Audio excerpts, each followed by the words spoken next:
The new ministers and deputy ministers have been announced by the president, and they will take up office as soon as they are sworn in.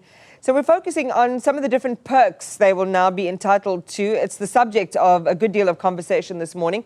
And then tell you the costs on you, the taxpayer.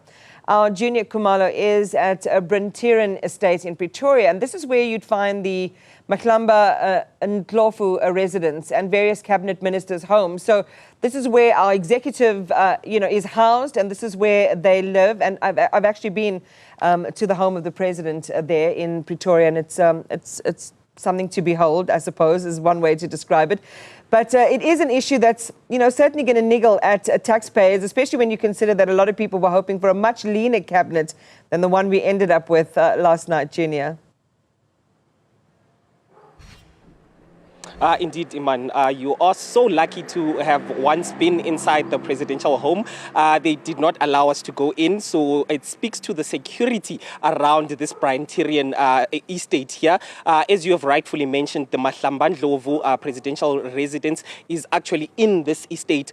In total, there are about 28 homes in this estate where the cabinet ministers, the president, are going to be residing. I'll just ask my colleague Maxwell just to pan and show you. It's a very secure area. There are lots of gates here. The media is not allowed in for now. But there's a lot of construction, actually, Iman, that is happening to our right.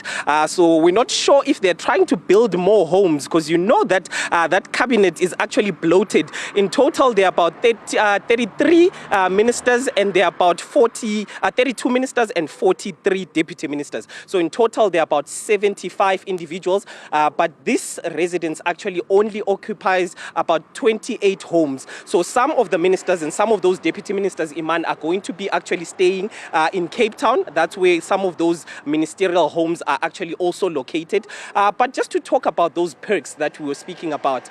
So when do they kick in, I think, is one of the biggest questions that a lot of South Africans actually have. So those perks actually kick in on the day when the president announces the cabinet, which was last night. When he announced the cabinet, then those perks kick in.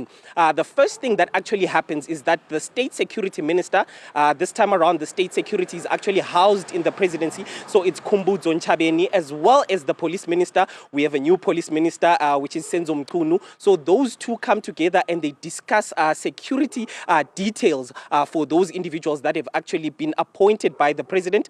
So as they travel from their homes, wherever they are currently staying right now, and as they travel, we assume that the swearing in is actually going to happen tomorrow at the Union building. So they're going to be coming from various places. So the security for those ministers as they travel tomorrow for that swearing in is going to be dealt with by the state security as well as the police minister. So that's when the perks start kicking in. So even the travel expenses, when they are traveling from, some of them reside in Cape Town and they're going to be coming to the Union buildings. So even the travel is going to be covered by the state. So the various departments from which they've been given these portfolios are going to take care of those costs as they travel and come to the Union buildings.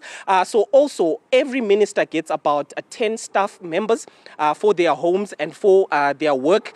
So these can be your PAs, these can be the workers that work in your houses. So in total, they have about 12 of those. The deputy ministers actually have about 10 of those according to the ministerial handbooks. And also the security when it comes to travel. They also travel with a team of drivers that actually drive them.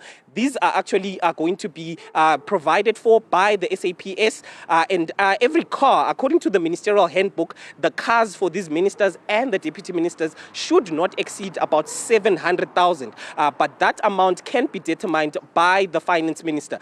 So Ino Kotongwana, who continues in that portfolio, is going to determine how much those cars are going to be. So there's a wide range of perks that they're going to enjoy, but we're going to try and see if we can spot any of those ministers coming into, moving into their new residences, Iman.